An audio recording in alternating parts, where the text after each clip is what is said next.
Si la Loire avait su qu'un jour elle deviendrait patrimoine mondial de l'UNESCO, serait-elle aujourd'hui moins sauvage, moins imprévisible? Sans doute non. Pendant des siècles et des siècles, des vikings et autres mariniers se sont glissés dans son lit pour y faire du trafic et autres commerces en tout genre. Du sel, du vin, du bois et tant de choses si différentes. Sur des centaines de kilomètres, elle était incontournable. Axe principal reliant l'ouest à l'est, mais c'est à la fin du 19e siècle que la bruyante machine à vapeur, crachant de la fumée et glissant sur des lignes en fer, aura raison de son agitation. C'est ainsi que la batellerie disparut, avec ses légendes et ses histoires incroyables de la vie des gens du fleuve. Début de matinée en amont de Tours.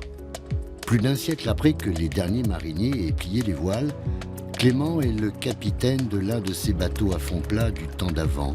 Gabarres, chalands, futreaux et autres tout cabanés ont repris du service par la passion grandissante de ces nouveaux navigateurs. Quand ils redescendaient, ils repillaient ce qu'ils n'avaient pas pillé à l'aller. C'était à l'aller-retour, si bien que quand les Vikings sont passés, Marmoutier, il ne restait pas grand-chose. À bord, de futurs éducateurs nature-environnement, partis en touristes d'un jour, curieux de découvrir le dernier grand fleuve sauvage d'Europe. Il semblerait que cette batellerie de la vallée de la Loire connaisse comme une renaissance presque inattendue, et pourtant, le dernier naufrage fut des plus sombres. Au début, le chemin de fer, ça coûte cher. Mais inévitablement, c'est tellement pratique, tellement régulier.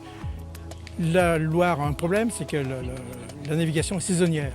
On ne peut naviguer sur la Loire, en réalité, que 3-4 mois par an. En été, le niveau est trop bas et on ne peut plus naviguer.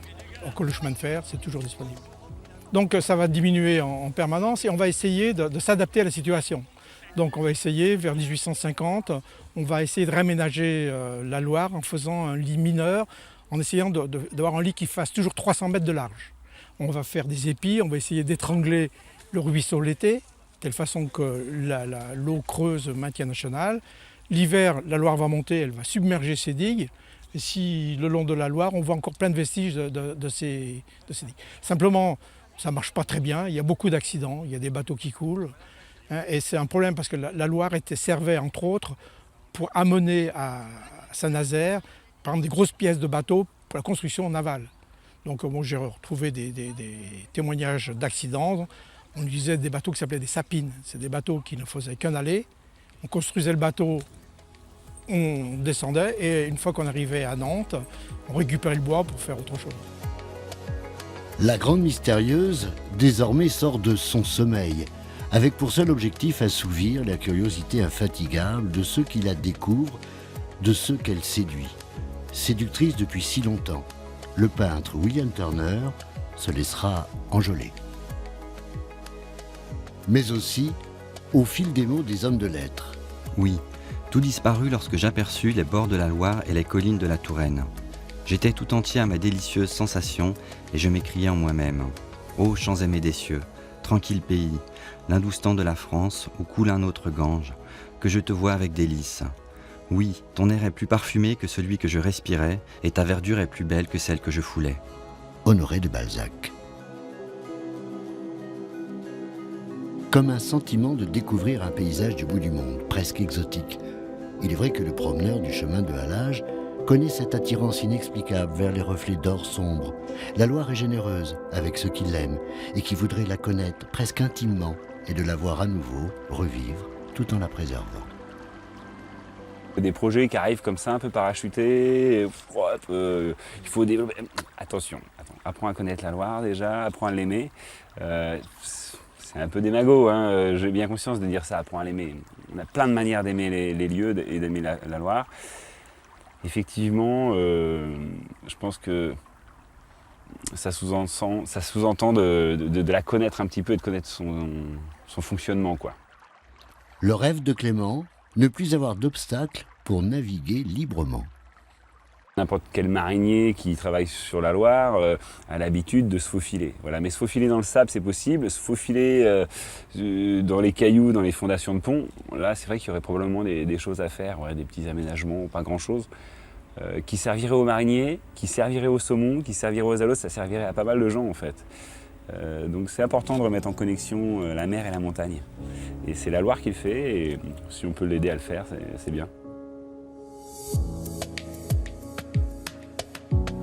Même si la navigation est pour l'instant saisonnière, c'est plus d'une centaine d'associations qui existent aujourd'hui pour faire vivre aux visiteurs la magie de son lit. L'association Boutavent et sa flotte répond elle aussi à une forte demande de plus en plus pressante. Alors on innove, on cherche des idées pour offrir une palette colorée de possibilités. Voir le fleuve de l'intérieur, c'est un moment magique, une approche de la faune et de la flore totalement unique.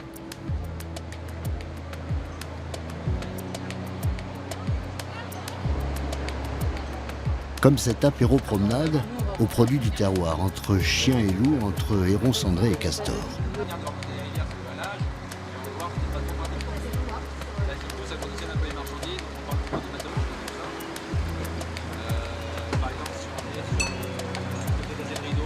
Quand le visiteur revient à quai, ses yeux sont encore imprégnés de la beauté multiple des berges, mais aussi de l'eau parfois si claire et de ses bancs de sable changeants. C'est vraiment très sympa comme balade comme ça sur la Loire avec l'apéro et tout, c'est vraiment pas mal. Très belle, ça change de nos paysages à nous, hein, c'est sûr, la mer Méditerranée et la Loire, il y a une différence. Il y a un côté magique. Joli, très très très beau, très vert, les maisons au bord de Loire, là c'est magnifique. Là on a l'impression d'être complètement dépaysé, d'être loin, limite au bord de mer, quoi, avec les belles petites plages, avec les baigneurs qui n'ont pas le droit d'être là, mais ils sont là. La Loire à vélo, la Loire-Vallée, quelle prise de conscience pour mettre en valeur le grand fleuve. Et du côté des professionnels du tourisme, on sait qu'il y a un réel potentiel d'avenir, car le lieu est unique. Le touriste, quand il fait une balade avec Boutavent, avec la Rabouilleuse à Rochecorbon, mais en tout cas en bateau traditionnel de Loire, c'est une vraie expérience, c'est une vraie originalité. Théoriquement, il ne va pas vivre ce moment-là, avec cette intensité-là, sur une autre navigation en rivière. Idéalement, c'est vrai qu'on souhaiterait que la Loire soit navigable et que le pont Wilson puisse être franchi. Il y a également la navigation sur le Cher. On voit apparaître également de nouveaux produits avec des croisiéristes qui viennent jusqu'aux portes de Villandry avec des gros bateaux croisières. Donc c'est en discussion. Techniquement, c'est moins mon domaine, mais je sais qu'il y a des difficultés principalement de réglementation, d'aménagement et certainement de coûts. Mais oui, idéalement, on souhaiterait que ce soit davantage navigable sur les tronçons beaucoup plus importants. Jean-Pierre Berton est le président de Boutavent. Sa Loire, il la connaît. Lui aussi, il a de grands projets pour elle, pour la faire revivre. Pas comme avant, car le monde moderne n'a plus besoin d'elle, mais pour le plaisir qu'elle nous offre sans retenue. Oui, mais voilà, le grand fleuve a changé, et la batellerie traditionnelle ne s'y déplace plus facilement. Seul le petit canotage a tiré pour l'instant son épingle du jeu. Les canoës ont la part belle dans le développement, puisqu'il n'y a pas de problème particulier de seuil à passer, puisqu'on peut soulever un canoë et puis l'emmener ailleurs, quoi. Bon, c'est facile. En ce qui concerne les plus gros bateaux, y compris les bateaux traditionnels, les préconisations sont qu'ils naviguent par bassin de navigation. C'est-à-dire qu'il y a une cartographie des seuils à l'étiage, quasiment infranchissable pour des bateaux qui font 8 tonnes ou même 2 tonnes, c'est pas facile. Donc les bateaux actuels, généralement, font des ronds dans l'eau. Enfin, quand je dis des ronds dans l'eau, c'est des promenades d'1 heure ou de 2 heures.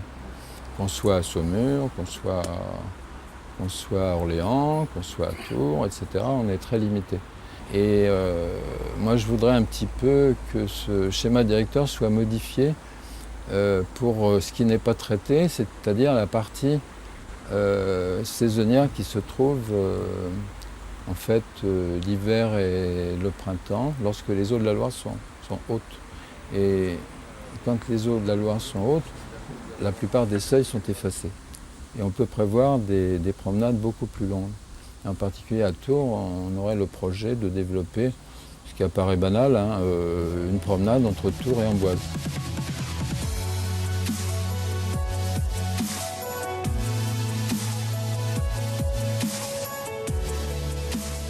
Les quais de Loire à Tours ont sans doute oublié qu'ils étaient le cœur de vie de la ville.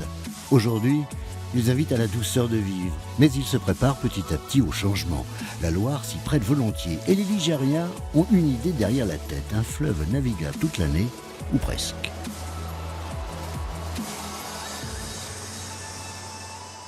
Si on reprend un peu ce qu'avaient fait nos ancêtres en termes de navigation, il faut créer les bateaux, il faut avoir les bateaux qui servaient autrefois, qui soient à la fois des bateaux ouverts, ce qu'on a déjà, ce qu'on voit déjà, les gabarres, les tout, et puis il faut avoir des bateaux fermés pour qu'on puisse avoir un usage de cette Loire qui ne soit pas quelques dizaines de jours par an, qui soit un usage beaucoup plus régulier et qu'on puisse... Je conseille à tout le monde la Loire au mois d'octobre.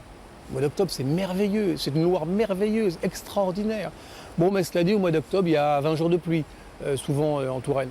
Donc, il faut prévoir ça, il faut qu'on puisse naviguer sur cette Loire en bénéficiant, mais évidemment en ne la subissant pas.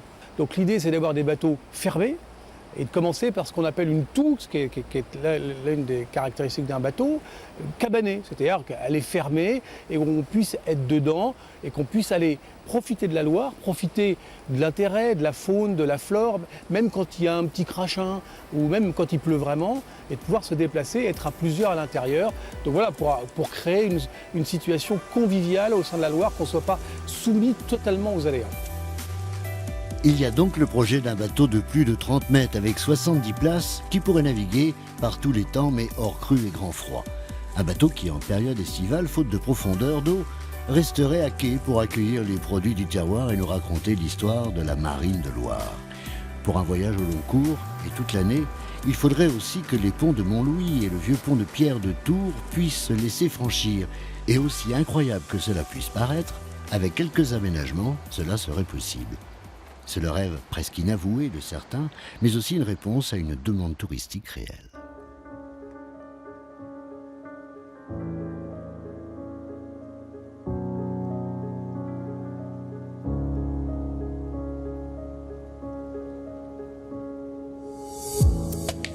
La Loire, intarissable de surprises et de magie, pourrait, pour de nombreuses années, nous livrer encore des secrets et écrire une nouvelle page de sa légendaire histoire.